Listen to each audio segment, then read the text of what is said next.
Benvenuti disadattati e disadattate. Noi siamo i Termostati e oggi vi parleremo di Among Us. Non vi faremo soltanto una recensione del gioco, ma anche una breve guida su come non fare schifo. Esatto, io e Leto giochiamo ad Among Us da un po' di tempo ormai e data l'ondata di popolarità che ha ricevuto questo gioco abbiamo pensato di darvi qualche consiglio. Se avete fretta, trovate i timestamp in descrizione insieme ai link del server su Discord con tutti gli altri italiani. Ma prima, Sigla!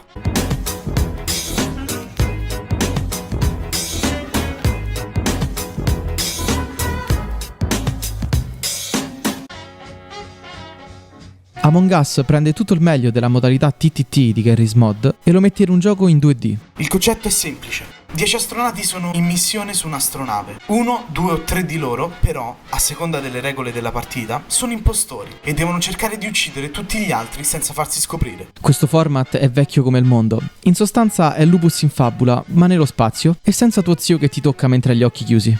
Come scusa? No, niente, dicevamo? Chi è un impostore e chi no viene scelto casualmente all'inizio della partita. Se sei un membro dell'equipaggio, un crewmate, il tuo compito è di sopravvivere il più a lungo possibile, stanare gli impostori e buttarli fuori dall'astronave. Hai anche un altro metodo per vincere: completare tutte le task. Infatti i crewmate avranno una serie di lavoretti da svolgere in giro per l'astronave e se tutti i crewmate finiscono le proprie task, vincete a tavolino. La meccanica delle task serve per due motivi. Uno, costringere i crewmate a muoversi in giro e separarsi, in modo da rendere più facile all'impostore fare le kill. 2, mettere pressione all'impostore perché se è troppo cauto e lento ad uccidere, i crewmate potrebbero vincere senza che lui sia riuscito a fare niente. Come impostore non avrai task da svolgere, ma attento a farti vedere troppo poco impegnato, potresti insospettire le tue vittime. Però avrai a disposizione 3 abilità molto potenti, se usate bene. Su come usarle ci torneremo tra poco, tranquilli. Infatti puoi nasconderti nei condotti di areazione, chiudere le porte di alcune stanze bloccando le tue vittime dentro o potenziare i testimoni fuori. E puoi anche sabotare i sistemi dell'astronave, costringendo i crewmate a riunirsi in un posto per risolvere il problema. Infatti se i crewmate non riescono a riparare in tempo il danno che hai creato, moriranno tutti e tu vincerai a tavolino. Ma che armi hanno i crewmate per fermare gli impostori? Se come crewmate vedi un cadavere potrai riportarlo e tutti saranno catapultati ad una nuova fase di gioco. La fase della discussione, dove attraverso la chat testuale tutti potranno discutere dell'accaduto, fare ipotesi ed infine scegliere chi buttare fuori dalla nave.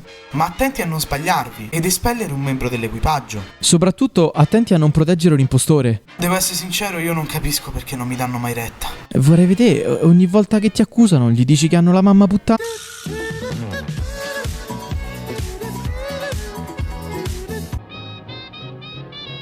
Parliamoci chiaro, tutti vogliono fare gli impostori, tutti vogliono soddisfare la propria sete di sangue umano, ma per la maggior parte del tempo sarete dei crewmate. Quindi eccovi un paio di dritte per trovare in fretta l'assassino e fare bella figura con le ragazze. Primo, le task. Alcune task vengono definite visual task. Questo perché una volta completate o mentre le state facendo daranno un segnale visibile a tutti. Queste task sono gli asteroidi, lo scudo, lo scan e la spazzatura. Perché questo è importante? Beh, se vedete qualcuno impegnato in una di queste task e c'è il segnale visivo, allora è innocente e potete fidarvi di lui. Altrimenti è un impostore e dovete subito segnalarlo nella sala principale, la caffetteria. La prossima tecnica riguarda sempre le task. Nel gioco esistono le global task, ovvero task che hanno tutti, per forza. Queste task sono sistemare i fili e passare la carta. Anche queste sono casuali, ma se ne vedete una tra le vostre task, allora ce l'hanno anche tutti gli altri. E perché questo è importante? Perché se vedete qualcuno fare una global task che voi non avete, allora sta facendo finta ed è un impostore. Gli ultimi consigli che vi possiamo dare sono dare un'occhiata alle telecamere, perché capita molto spesso di incastrare un impostore proprio dalle telecamere, osservando i suoi movimenti. Non accusate nessuno senza avere prove, e se qualcuno accusa qualcun altro, pretendete delle prove. Sbrigatevi a finire le vostre task e poi restate in gruppo. Se siete insieme, gli impostori non vi uccideranno per paura di essere scoperti. Finalmente, dopo 12 partite, sei stato scelto come impostore. E adesso cosa fai? Uccido il primo che mi passa davanti? Ma no, perché fate tutti così? La maggior parte delle persone sono così impazienti di essere impostori che appena ne diventano uno iniziano ad uccidere a caso, accecati dalla sete di sangue. E questo è il modo migliore per farsi scoprire. Prima di uccidere qualcuno, assicuratevi di non essere visti e soprattutto di non essere visti mentre vi allontanate dal cadavere. Per farlo ci sono delle regole d'oro da seguire come impostore. Non uccidere nessuno nei corridoi. Per i corridoi ci passano spesso altri giocatori, quindi sarà facilissimo farvi scoprire. Poi, se uccidi qualcuno per esempio nell'ala est della nave, manda l'allarme nell'ala ovest, in modo da far riunire i crewmate dal lato opposto rispetto a dove sta il cadavere. Così ci metteranno più tempo a scoprirlo e nel mentre voi già vi siete creati un alibi.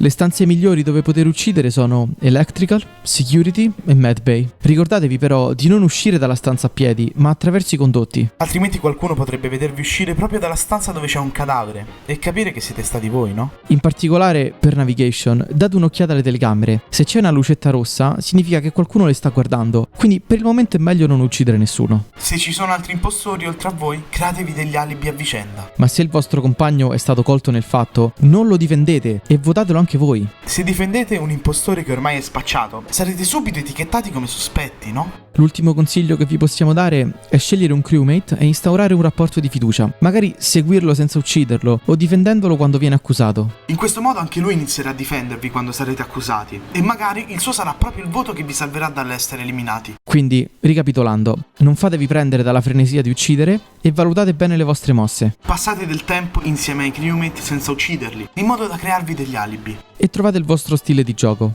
Con l'esperienza capirete cosa funziona e cosa non funziona per voi. Ah, e un'ultima cosa, mettetevi un nome da donna, così saranno tutti gentili e nessuno vi accuserà. Magari questa la tagliamo. E questo è quanto. Ora diteci la vostra, che consigli dareste ad un nuovo giocatore? Anche voi avete spezzato amicizie su Among Us? Fatecelo sapere nei commenti. E noi ci vediamo nel prossimo video. Buona serata. Rhythm like that puts me in a trance. Or you can